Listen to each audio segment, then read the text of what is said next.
forgot.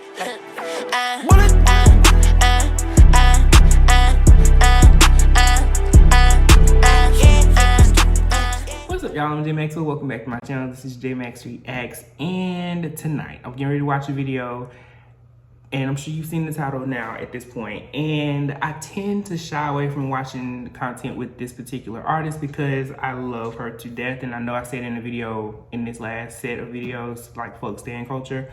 But reality is, we know we all gravitate towards certain people and we love them for different reasons.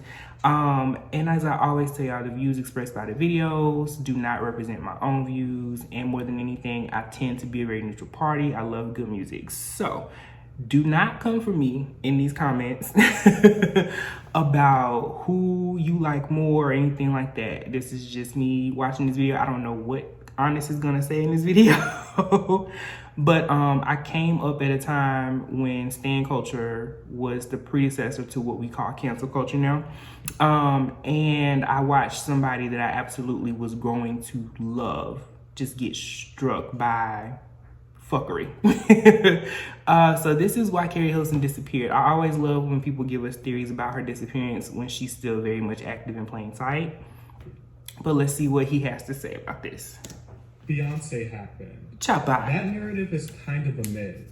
Everyone has boiled Keri Hilson's entire career decline down to shading Beyonce. I'm not going to say it didn't affect her in some ways, but it is simply not the whole truth, and it's a narrative that needs to be uncovered.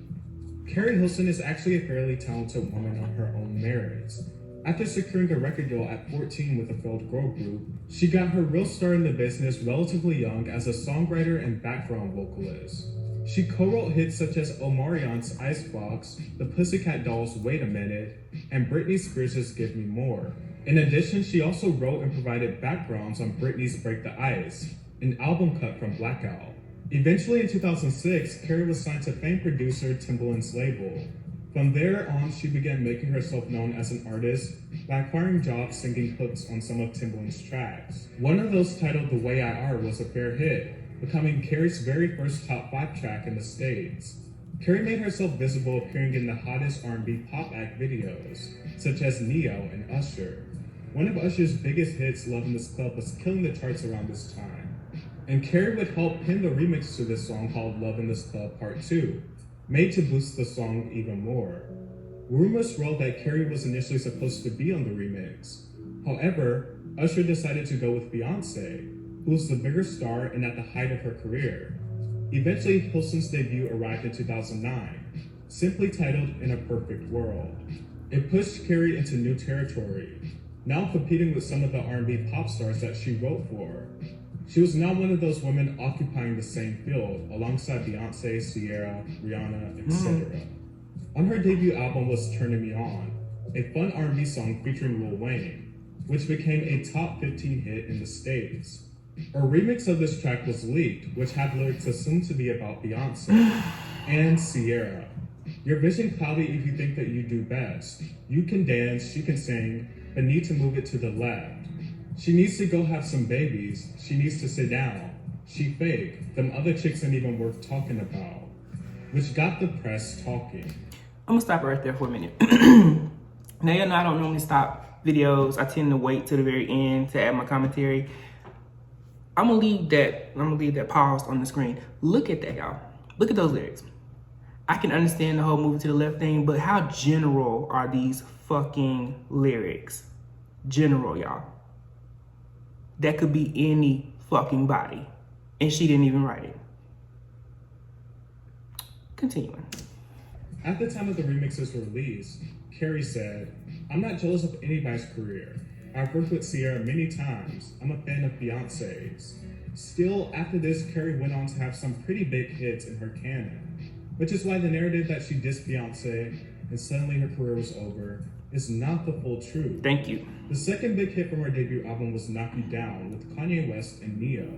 It reached the top 10 in Canada, Ireland, the United Kingdom, and the USA. It was a rare collaboration between the three, talking about the effects of heartbreak and love.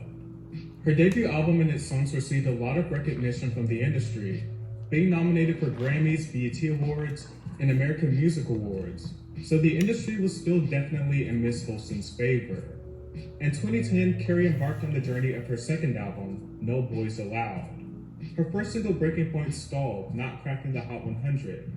Coming off such a successful debut, it's appeared to see this was a major flop, suggesting that her career failures had little to do with Beyonce, and more to do with Keri herself struggling a bit to keep up with the zeitgeist. No Boys Allowed had one big hit, which was also her last hit. It stands as the best song of her career, and not a bad way to go out of the game. It really was. The song is Pretty Girl Rock, which is a song about pretty girl rocking and female empowerment. It surged into the top 30, accompanied with a music video paying tribute to Black icons such as Josephine Baker, Dorothy Dandridge, The Supremes, and Donna Summer, and TLC. The video was received well. When speaking about the expectations for her album, Keri threw a little shade at Sierra due to the underperformance of her album Basic Instinct, which only sold 37,000 copies first week. Keri said, "I would like to sell higher than 35K. I mean, anyone would." I saw a quote where she said, "It's not all about the numbers, and I'm not really a chart reader. I don't look at charts." It's probably what she honestly feels. Okay, gonna stop it right there too. I remember that, and fuck Charlamagne the God, because he baited her into that by saying, "Don't you want to sell more than 30-some thousand copies?" She never said, "I want to sell more than Sierra." She said, "I wanted to sell more than 35K," which was still misinterpreted as shade because it was actually 37K. Either way, fuckery, media continuing to perpetuate stupidity that had already been dissolved. Craziness. Let's keep going. And Keri did open up with way more than 37K, with No Boys Allowed debuting at number 11 with 102,000 copies sold first week. But without a proper hit single to follow up Pretty Girl Rock, the album would ultimately underperform. And as of today, it still stands as her final album. In 2011 at the Soul Train Awards, Keri refused to hold the newest issue of Juicy magazine after noticing Beyonce and Jay-Z were on the cover, which sent the media into a frenzy and angered Beyonce fans. I also want to say there have been many allegations that Beyonce fans threw a CD at her, which is totally fake. It is a tweet that was made by Beyonce fans to get Keri in some trouble, and that it did, and in turn created some pop folklore. Okay. I'm gonna stop it there to discuss two things now. One, that fake tweet is ridiculous. That Juicy Mag situation, that video still pisses me off to this day. Have y'all ever just gotten to a point in your life where something blows up and it's easier to just not acknowledge it in any way? I think, unfortunately for her, cameras were on her to catch her reactions in that moment, but who the fuck knows if B's team didn't send her like a cease and desist or something like that, where she couldn't do it. She literally said, "I can't do that." People misinterpret and misread stuff all the freaking time. And I'm not, again, we still neutral. I'm still advocating for her. Some of it did look shady. It just looked shady, but we don't know the back end. Y'all see 6 seconds of something and y'all believe every damn thing that the world comes up with about it. Stupid. Keep going. The fake tweet was just funny. I'm sorry. I love Keri with that fake tweet was just funny. Like, I'm not funny is funny. You know what I mean? Don't be throwing CDs at people. That ain't funny. Even had to come out and deny it herself, saying, "Fake tweet, fake story. Photoshop is a hell of a drug." When people use so much of their own time and effort to prove that they hate you, they must realize it has the opposite effect. Thanks for the laugh. Now cut and paste yourself a liar. Now Keri did feel the ripple of shading Beyonce a bit, because producers, namely super producer The Dream, stated he wouldn't work with Keri due to her shading his good friend. And for a minute, she became the laughingstock of the R&B world. And on Beyonce's single Bow Down, there are allegedly some disses towards Miss Keri Hilson, particularly in the second verse. "Rolling high, living wood, keep it trolled, that's what's good.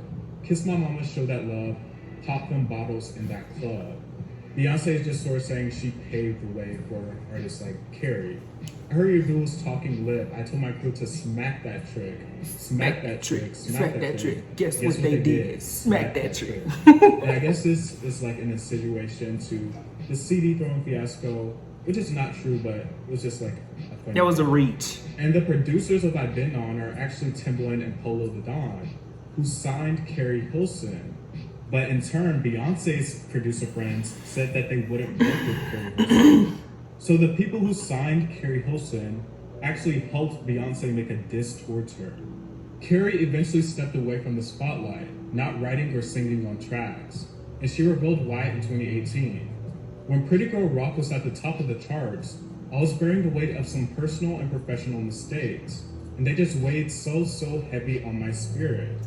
Add to that, this is when I decided to jump out of an 11-year relationship. That is just bad timing. It all just kind of spiraled for me and became something I had never been through. I had never recognized myself as a person who can't pick themselves back up. I was literally on stage crying.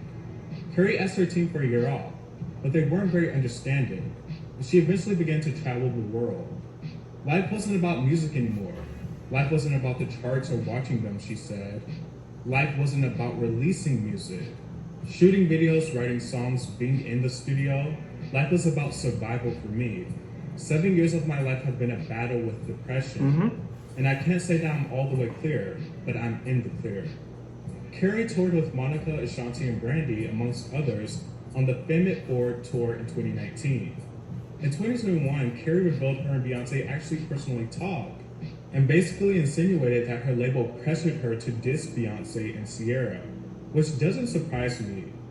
History has shown that the biggest acts within their fields do tend to have label-made trouble come after them, so the label can introduce or get a smaller act's career going. She actually has introduced herself. It was a gracious moment, Keri said. I appreciated it. I felt like she understood what happened, what had transpired, and there was a bit of healing in that moment when we met. I take her as a very intuitive kind of soul, as I am, Keri says of Beyonce. Keri wrote some of the biggest hits for the biggest stars of her time, and of all time. And she has found a new career path in acting. She has landed a few movie roles since she stopped making music, such as 2012's Think Like a Man, 2016's Almost Christmas, and her most recent where she has a starring role called Lust, a 7 Deadly Sins story. So Keri is still out here doing well for herself. Okay. So I was in the comments to somebody earlier, sometimes honest can be a little, you be wanting to tell them, like, get out your feelings. You're doing too much now. But this was a good one. I can agree with that. Sorry about stopping in the middle and talking, because y'all know how I don't do that. I tend to wait to the end and just give y'all my commentary there. But I wanted to be transparent about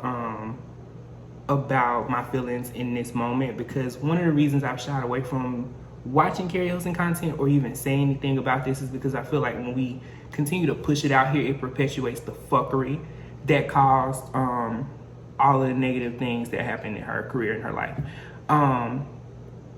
But this is someone I'm gonna just say I unapologetically stand. I think everything she's done, from the 2 albums to all of her leaked demos and all of that, it's just so worthy of being mentioned because it is substantive. I will forever say she made substantive music. Did she make ratchet shit too? Yes.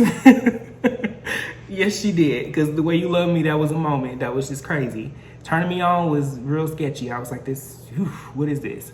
But then you listen to other songs that she has and you're just like, I hated the disappearance. I think I'm one of several people that was on the Keri crew that, we felt that. It was a loss for us because, I won't say that people haven't made music like hers. I just say that she resonated with us on a different level. I've shied away from this type of stuff. Every time she gets mentioned in like a Legends panel or something brief, I think y'all see me kind of stop and say, you know what, I'm not gonna go there. But yeah, shout out to that. I really want Keri back, y'all. There are 3 people, maybe 4 people that I absolutely stand, and I might go toe to toe with you on the right day about. Keri is one of them. Janet is another one. Tinashe is 3rd, and Dawn Richard / Danity Kane. I might beat your ass about all 4 of them people, but still neutral, because right is right, wrong is wrong. So yeah, let me know what you thought about this below. Comment, like, subscribe. Until next time, peace.